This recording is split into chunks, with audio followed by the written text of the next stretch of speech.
Okay, so I'm Patrick Isherwood. I'm a lecturer at the Centre for Renewable Energy Systems Technology, which is part of the Wolfson School in Loughborough University. And my main area of interest is in photovoltaics, solar cells, solar cell development. Strictly speaking, my title is a lecturer in solar energy. So I actually work in other things as well as PV, as solar cells, but photovoltaics is my kind of primary research area. So what are solar cells? Well, they're various things. They're made of a lot of different things. Silicon is kind of the key one, really. But there are others. Cadmium telluride, fabulous fancy material. CIGS, copper indium gallium diselenide is what that usually stands for. There are other slightly newer materials, thing called organometal halide perovskites, which you may or may not have heard of. They're weird and wonderful, and they're a bit of a bandwagon at the minute in the materials development world. And there's any number of others.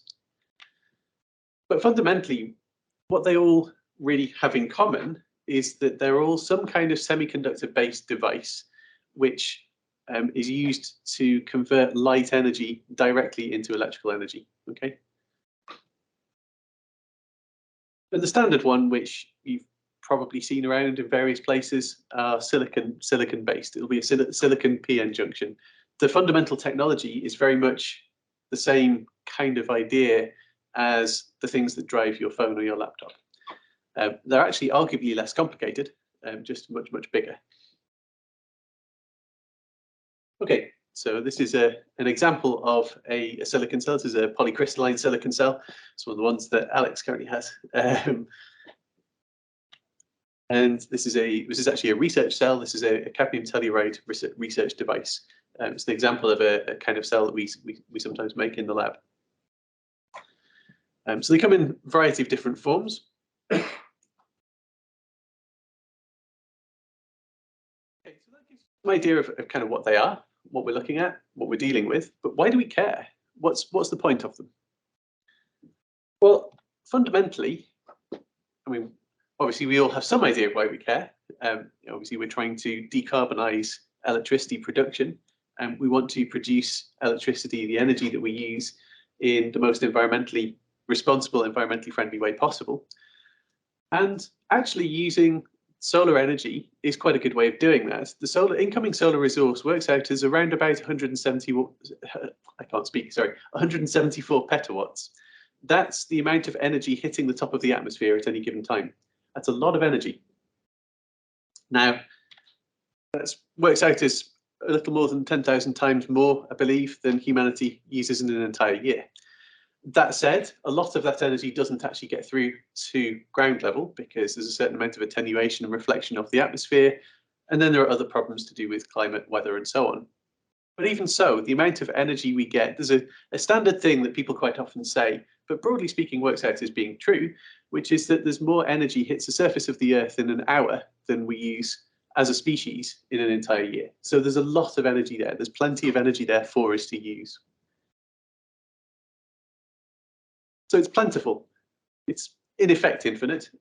Obviously, physically speaking, it isn't, but in effect it is. As far as we're concerned, it might as well be. And it's a clean energy source. Amusingly, well, it's not necessarily amusing, but interestingly, perhaps I should say, it's also quite an important point to make, actually, is that it's also quite a good way of improving energy security. That's something which I think is probably quite important to emphasize, given some of the geopolitical events over the last few months. Even in somewhere like this country, we do get quite a lot of sunshine. You can't take that away. That's not something you can control or constrain in the way that you can with something like oil or gas. But there are problems. It's not always available when you need it. In fact, it quite often is available when you don't want it, and it's not available when you do.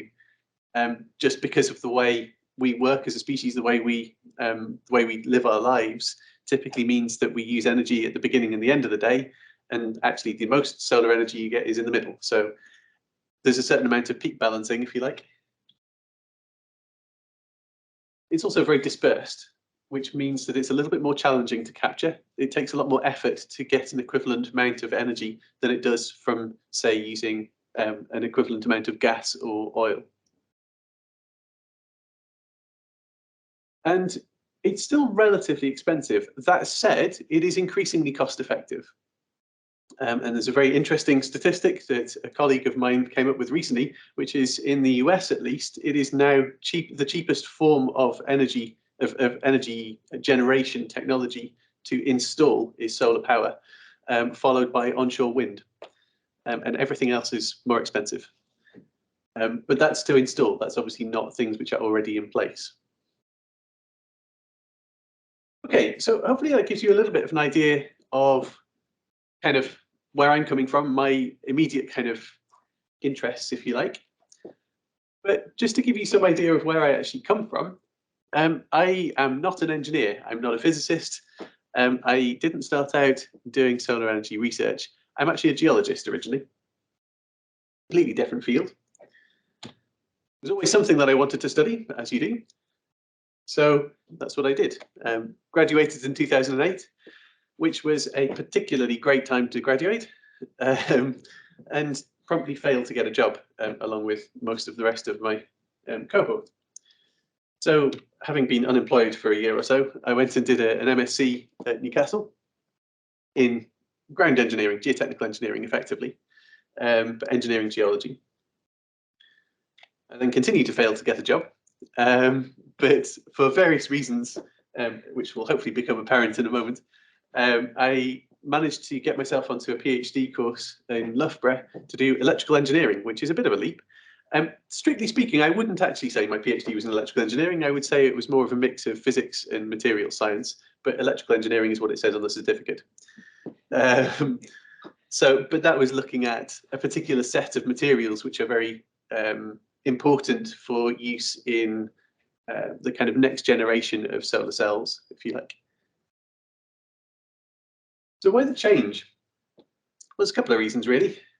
One is that being unemployed does give you quite a lot of time to contemplate what's going on.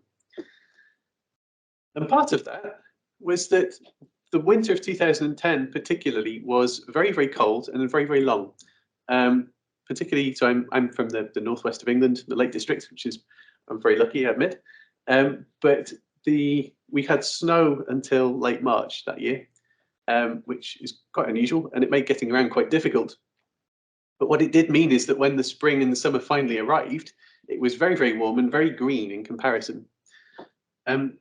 So this is a panoramic photograph of my parents' front garden. Gives you some idea of kind of how green it gets. It does get very green. It rains a lot up there, which is part of the reason why. But that got me thinking, why don't we use this? We've got a plentiful resource. It was very obvious to me, not from this photograph, obviously, but it was very obvious to me that sunlight was a plentiful resource. It's something we should be using. So I started playing around in my parents' garage, as you do, making solar cells. Amusingly enough, quite relatively successfully. They weren't very efficient. I managed to make something that was slightly less than 1% efficient, but it was a working device. And that's what got me interested. That's what really got me hooked. And after that, I managed to persuade my supervisor at Loughborough to offer me a place to do a PhD. Okay, so my PhD was in the development of transparent conducting oxide materials, and in particular P-type ones, as I'll discuss in a moment. I would say of the 3 degrees I've done, my PhD was by far and away the most enjoyable. It was the one that I really enjoyed right the way through. It was also possibly the least effective in some ways. The main outcome of my PhD was don't do this, it doesn't work. I don't think that's necessarily that unusual. First of all, what are transparent conducting oxides? Well, they're one of those things that everybody uses. There are many examples in this room. No one's ever heard of them. But if you have a mobile phone, if you use a computer with a flat screen, if you have a flat screen TV, a smartwatch, if you have double glazing, you probably have examples of transparent conducting oxides. All of these things use them. And essentially, they're used in anything which needs a visually transparent electrical contact of some variety. So, as I say, there's a whole load of different things that use them. In particular, mobile phones, touchscreens, and so on. That's the kind of major current use. But there's any number of different applications for them. What are they? Effectively, they're a wide bandgap semiconductor, usually metal oxide, traditionally based on indium. So the really good ones are indium oxide based, but they don't have to be. Indium is a problem because it's not wildly rare, but it's not particularly common. It has a similar kind of rarity level to silver in terms of crustal abundance. The difference is that it's very widespread. So mining it is difficult because you can't mine it for its own sake. That means that the value of indium tends to be quite volatile, particularly because there's a very large market for it. And if you're trying to make something like solar cells to be as cheap as possible, which obviously is what you want because you want people to use them to produce electricity with, you probably can't afford to be using something like indium because you're up against the likes of Apple and Samsung. There is no way you're going to compete. You just haven't got a cat in hell's chance. So you need to find something else. Fortunately, there are alternatives. Zinc oxide and tin oxide are both good kind of candidate materials for that. So why do we need them in a solar cell? Well, fundamentally, we use them in a thin film device for extracting the current from the top of the device. It's a window layer, if you like. And the traditional one used in most thin film solar cells is a thing called fluorine doped tin oxide. It's not actually amazingly good, but the main reason it gets used is because it's made by Pilkington, the major glass manufacturer, and they make this stuff by the square kilometre, so it's easy to get hold of, basically. And as I mentioned before, these things are vital for use in the next generation of devices, and in particular thin film devices, but also things like tandem and multi-junction cells, which is essentially where you're stacking several cells one on top of the other to increase the amount of light that you can use. So you're increasing the amount of electricity that you're generating. So I'm not going to go into this in any particular detail, but this is just a diagram showing that kind of concept. So this uses, hang on just a moment. So this is a thing called a silicon perovskite tandem device. So you've got some kind of a silicon cell here. In this instance, it's a thing called a HIT cell, which is just a particular variety of silicon device. And you've got your TCO layer on top of the silicon cell. So that's the current contact layer. You then have your perovskite device here, which is a particular type of thin film cell. And then you would have another TCO layer on the top. Traditionally, you would then also put a metal grid, a very thin kind of filament metal grid on the very top. And the reason for that is because whilst transparent conducting oxides are reasonably good, they're both reasonably transparent and moderately conductive, they're typically an order of magnitude less conductive than a metal. So you put the metal grid there because that improves the current collection, and you don't. It's better to do that and sacrifice a little bit of the light getting to into the device, if that makes sense. Okay, I'll be quick. Okay, problem is all of the commercially available materials are N-type.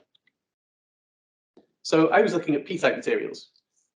So why do we care about those? Well, they're useful if you can make a P-type TCO, then they're useful for a range of different electronics devices. In terms of photovoltaics, there's then a particular range of technologies that would enable. Problem is, well, there is a problem. There's a major problem. It turns out that for some very, very good reasons, they don't work. As I said, my PhD, the outcome was, don't do this, it doesn't work. Okay, so I'm going to do a very, very speed run through some of my kind of ongoing work, some of the things that we're doing at the moment. So, key problem, silicon is the second most abundant material in the Earth's crust. So from that perspective, it's a really great material to be using for making solar cells, okay? The problem is it's quite complicated to refine. And it's typically refined from silicon dioxide using carbon, quite often coal or charcoal, I believe. So that's not great in itself. Production of solar grade silicon, which is very, very high purity, I think it's something like 4 or 5 nines typically, is very, very energy intensive and quite often done under vacuum and so on and so forth. If you want to make monocrystalline cells, that's even more energy intensive again, because you then have to melt the silicon ingots down to draw a single crystal from that. So it takes a lot of energy. There are some alternatives, but so it's things like cadmium telluride, the CIGS, copper indium gallium diselenide I mentioned earlier, and perovskites. I wouldn't really consider perovskites to be a serious alternative because they're not particularly stable. They tend to die after a few days, but it's sort of the bandwagon that people are jumping on at the moment. CadTel and CIGS, however, are actually alternatives of a sort. However, cadmium telluride is the only one of these which remains commercially viable as things stand. Problem with all of the alternatives is either they're not stable or they contain both rare and toxic materials. Cadmium telluride, both cadmium and tellurium are toxic, and tellurium is extremely rare. Copper indium gallium diselenide, indium, gallium, and selenium are moderately rare and quite widely used in other areas in the semiconductor industry. And processing of it usually involves some fairly unpleasant materials. On top of that, to produce high efficiency devices, you're usually looking at high vacuum methods, which again tend to be quite expensive to use. We have managed to develop some room pressure techniques, particularly for CIGS, but there are problems there as well. The best solvent is this stuff, hydrazine. You don't want to be playing with hydrazine. It's rocket fuel. It's extremely toxic and very explosive. So that's not a good idea either. There is another solution-based approach which was developed by some colleagues of mine in Crest, which uses some slightly less unpleasant materials. They're just very smelly. Which you build a series of solutions which you can then spin coat or spray deposit or whatever, print in some way. We have a current lab record of 12%, which isn't particularly high, but it's a good starting point. As it stands, it still involves some rare materials, but you can use this for other more earth-abundant technologies as well. There are other earth-abundant chalcogenide materials which this would work for too. So in terms of research directions then, the development of cheap, earth-abundant, atmospherically processable and long-term stable absorbent materials is quite a key one. And there are actually a range of possible options there. Alternatively, another option would be the development of a low energy, low cost and environmentally friendly mechanism for the refining of silicon. And again, there are some possible options there, but it needs quite a lot of further exploration. It'll be quite a long time before any of these things really get to the point where they're marketable. The other issue is to do with modules. So the installed capacity has been increasing pretty much exponentially for nearly 2 decades, certainly over a decade. Modules typically have a stated lifetime of about 25 years, thereabouts. What that means is that the number of modules which will need to be recycled will also start to increase pretty much exponentially over the coming decades. Recycling of modules is mostly an economic problem, not a technological one. We mostly know how to do it in such a way that we can recover all of the materials, or the majority of the materials, which they can then be reused almost in a kind of, well, ideally in a kind of cradle to cradle type method. It doesn't always quite work like that. But particularly glass, metal, silicon components can, at least in theory, be completely recycled and in effect used in a kind of infinite loop. Similarly, for thin film modules, all of the components, or most of the components, can be reused in much the same way. And actually for cadmium telluride modules, that is already a process which happens. The manufacturer of cadmium telluride modules, there is only one, has a complete recycling method and system which they already use. However, there is a fairly large elephant in the room, and that's polymers, plastics.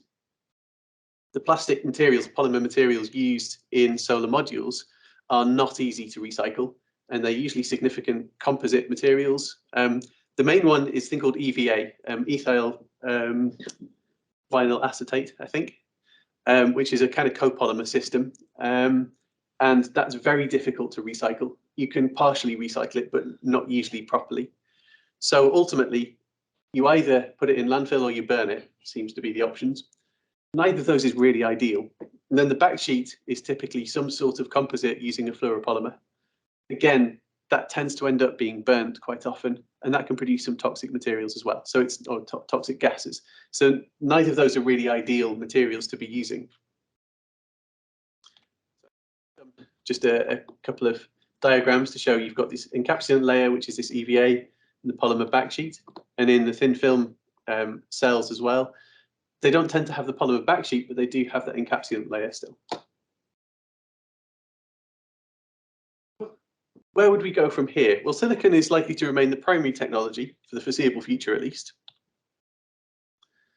And again, development of low-cost methods for refining high-grade silicon could include the use of old cells, dead cells, cells that have been recovered. That's quite a good feedstock, if you like. But then there are also some other options which apply to all these technologies.